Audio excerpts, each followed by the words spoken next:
Hi guys, দেখেন দর্শক, এই যে আমাদের গোপালগঞ্জের সেই বিখ্যাত ঝালমুড়ি কাকা, যার মুড়ি বানানোর কোয়ালিটিটাই অন্যরকম।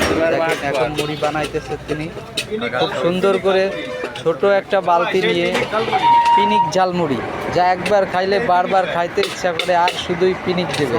এই যে পিনিক ঝালমুড়ি কাকাকে দেখেন, 20 টাকা থেকে শুরু। ঝালমুড়ির কোয়ালিটি দেখেন, একদম সেই লেভেলের কোয়ালিটির ঝালমুড়ি। আপনারা চাইলেই কিন্তু খাইতে পারেন, গোপালগঞ্জ পুলিশ লাইন আসলেই পাবেন। আর পাশেই আছে সেই মালাই চা। মালাই চা দেখেন, দুধটা একেবারে সেই রকম মালাই চা। যদি চান খাইতে পারেন। ভাই সুন্দর করে কাপগুলো ধুয়ে মুছে পরিষ্কার করে এবং আপনাদেরকে খাওয়াবে। চাইলেই পুলিশ লাইন গোপালগঞ্জ আসলেই খাইতে পারবেন পিনিক ঝালমুড়ি, আর সাথে আছে মালাই চা।